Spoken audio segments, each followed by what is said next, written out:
Kasus yang menyeret Syekh Ahmad Al-Misri semakin memanas setelah Oki Setiana Dewi disebut sebagai saksi kunci dan justru mengalami teror.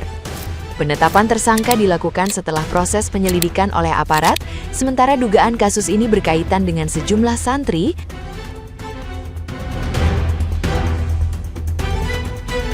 Oki diketahui ikut mengkonfirmasi langsung kepada korban, termasuk kejadian di luar negeri dalam kurun waktu tertentu yang memperkuat dugaan tersebut. Keberanian Oki berdiri di sisi korban berbuntut ancaman yang diduga datang dari pihak terkait, termasuk upaya penelusuran alamat tempat tinggalnya. Situasi ini memicu kekhawatiran karena saksi justru mendapat tekanan di tengah proses hukum berjalan. Di sisi lain, Syekh Ahmad Al-Misri masih membantah semua tuduhan dan mengklaim memiliki bukti untuk membersihkan nama. Kondisi ini membuat kasus semakin kompleks dengan sorotan publik tertuju pada perlindungan saksi serta keadilan bagi para korban. Nah, gimana nih menurut netizen yang terhormat? Silakan berkomentar ya. Syekh Ahmad Al-Misri sudah melakukan dan mengupload klarifikasinya beberapa waktu lalu. Inti dari klarifikasi Syekh Ahmad itu bahwasanya beliau merasa terfitnah. Beliau merasa tidak melakukan semua tuduhan itu. Beliau juga bilang beliau memiliki bukti-bukti bahwasanya beliau tidak melakukan semua itu. Dan bukti-bukti tersebut sudah diserahkan kepada kuasa hukumnya. Sedangkan di sisi lain, Habib Mahdi Al-Atos sebagai pendamping para korban, beliau mengutarakan bahwasanya beliau juga punya bukti-bukti terhadap tuduhan tersebut. Dan dalam sebuah video, Habib Mahdi bilang, udah nggak usah klarifikasi, lebih baik sekarang kesini menghadap Mabes Polri untuk tindakan lebih lanjut. Ya Allah, sampai sekarang kita masih belum tahu kebenarannya. Semoga Allah segera mengungkap kebenaran sesungguhnya. Jadi bagi teman-teman, tolong jangan mengambil kesimpulan secara langsung. Sabar, ada waktunya. Kita hidup di zaman fitnah, ini harus hati-hati. So, pelajaran apa yang bisa kita ambil? Assalamualaikum. Saya bingung sama pendawa-pendawa yang bahas kasus Syekh Ahmad Al-Misri. Apa mereka nggak tahu etika berdakwah itu bagaimana? Saya di live, di DM, di komen, itu banyak dimintai. Tolong dong bahas Syekh Ahmad Al-Misri. Saya selalu jawab, selama kebenarannya belum jelas, saya takut jatuhnya akan fitnah. Saya nggak kenal beliau. Saya apalagi kenal, saya tahu namanya aja baru kali ini gitu. Saya bukan siapa-siapanya, tapi aturan Allah dalam Al-Quran itu jelas. Ya ayyuhalladzina amanu in ja'akum fasikum binaba'in fatabayyanu. Kalau ada berita yang belum jelas kebenarannya kata Allah, maka kamu harus tabayyun, kamu harus teliti terlebih dahulu. Saya nggak mengatakan bahwa berita itu pasti hoax loh ya. Dan saya juga nggak peduli aliran Syekh Ahmad Al-Misri itu Wahabi atau Ahlussunnah wal Jamaah, organisasinya Nahdlatul Ulama atau Muhammadiyah. Saya nggak peduli itu.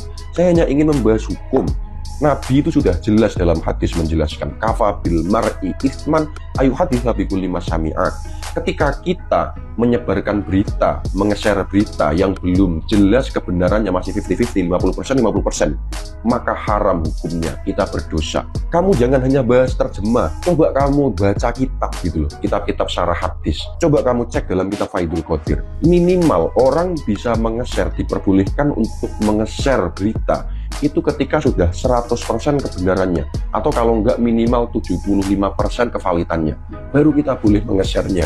Nah kalau berita masih belum jelas, itu kita nggak boleh, kita dosa ketika kita ikut-ikut nge-share-nya gitu. Tapi kan bang, dia itu pendakwah, penceramah, penghafal Al-Quran, nanti takutnya bikin orang-orang trauma. Kamu pikir saya nggak tahu tentang seperti itu? Kamu cek dalam kitab Az-Zawajir, Tahdhirul muslimin kajar hirwat wal mutaswaddilil ifta' ma'anawi fiskin. Itu hukumnya boleh kan?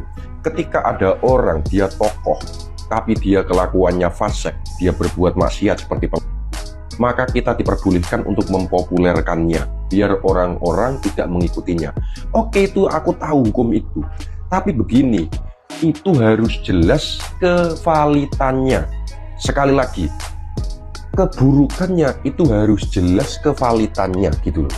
Nah sedangkan kalau belum jelas kevalitannya, maka tidak diperbolehkan.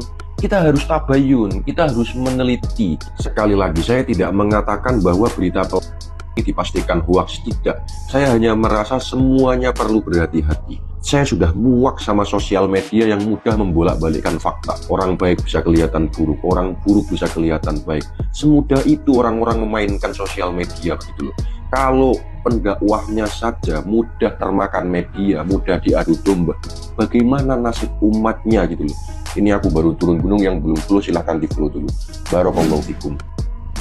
Gue udah gak kaget kalau ada pemuka agama yang menggunakan agama sebagai alat untuk melakukan sama seperti si najis ini, Syekh apa gitu lah. Pokoknya dia mengiming-imingi para korban untuk diajak ke Mesir. Terus korbannya para santri cowok. Terus ketika para korban nanya, kok lu melakukan hal ini, dia bilang tahu apa? Karena Rasulullah juga melakukan ini kepada Ali. Si anjing udah penistaan agama. Yang kedua, dia ngajak korban buat nonton bareng. Terus tanya lagi, kenapa lu melakukan hal ini? Dia juga bilang kalau Imam Syafi'i masih hidup pasti juga akan melakukan ini. Si anjing, penistaan agama tuh udah dua. Cuma apakah dia bakal diproses penistaan agama, gue sih nggak tahu ya. Mungkin nggak, mungkin iya. Sebenarnya kasus itu udah mulai dari tahun 2017. Cuma dulu sosial media belum berkembang pesat, jadi yang viral tuh belum ada. Dan yang si pelaku kan cuma minta maaf selesai, habis itu dia lakuin lagi. Tapi gue mau ingetin buat teman-teman, ingat di akhir zaman semakin banyak nabi palsu yang berkeliaran di dunia ini, men. Jadi hati-hati aja. Kalau misalnya lu merasa orang ini udah janggal, mending lu jangan dengerin perkataan dia. SAM alias Syekh Al-Misri sudah ditetapkan jadi tersangka. Barusan Fiti, salah satu pelapornya, lewat gitu ya, dan mengatakan dia sudah ditetapkan jadi tersangka gitu. Setelah drama yang katanya korbannya yang di Jogja masih diteror dan juga dipanggil oleh PPPA untuk diperiksa, dia tidak datang dan minta penundaan untuk pemeriksaan, akhirnya ditetapkan juga jadi tersangka ya. Dan pelapor bilang gak usah lah klarifikasi sana sini, silahkan datang ke Mabes Polri untuk mempertanggungjawabkan perbuatannya gitu ya. Dan ini kasus tuh sudah dilaporkan sejak November 2025. Dan kita juga tunggu Ustazah Oki Setiana Dewi untuk pulang karena beliau sedang menempuh S3-nya di Kairo di Mesir ya, untuk menjadi saksi. Suatu saat dia adalah salah satu saksi gitu yang membongkar benar-benar kasus ini jadi terblow up lagi. Ya, kita tunggu berikutnya dan kita tunggu preskon pihak kepolisian. Kalau memang bisa Interpol untuk nyidu Pak Pol, ayo di Interpol aja nggak apa-apa lah, biar dia cepat diciduk dan dibawa pulang ke Indonesia. Biar mereka itu netizen yang bilang ini fitnah tuh matanya melek gitu ya. Apalagi yang komen di postingan saya bilang ini fitnah, tabayun dulu apa. Sekarang semuanya terbuka ya, silahkan lihat, silahkan melek mata kalian. Dengerin baik-baik, Bareskrim Polri resmi menetapkan Syekh Ahmad Al-Misri menjadi tersangka. Jadi bingung gua. Kemarin padahal Syekh Ahmad Al-Misri itu memberikan klarifikasi bahwa dirinya itu mendapatkan tuduhan fitnah. Dan yang paling parahnya banyak yang ngedukung beliau.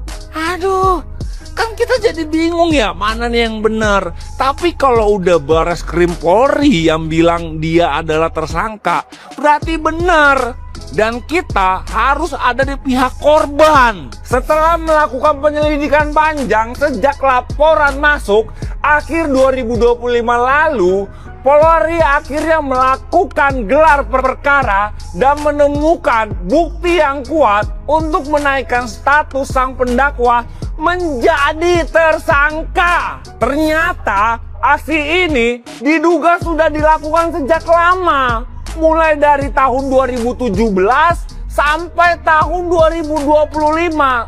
Korbannya nggak cuma satu, dan semua korbannya mengalami trauma psikologis yang sangat berat.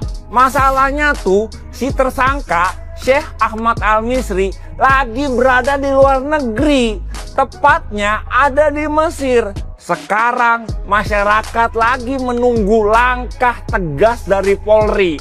Apakah akan menjemput paksa Syekh Ahmad Al-Misri atau ekstradisi? Ini adalah kemenangan awal bagi para korban yang udah berani bersuara. Kejahatan tetaplah kejahatan. Siapapun pelakunya, mau dari pemuka agama apapun, tetap harus diproses. Mau dari romo ke, mau dari bante ke, mau dari pendeta ke, mau dari ulama, habib, ustadz, syekh sekalipun harus tetap diproses. Nggak boleh ada terkecuali, nggak boleh. Pokoknya kita kawal proses hukum ini sampai tuntas. Menurut kalian, langkah apa yang akan diambil oleh Bareskrim Polri untuk menjemput Syekh Ahmad Al-Misri? Tulis di kolom komentar.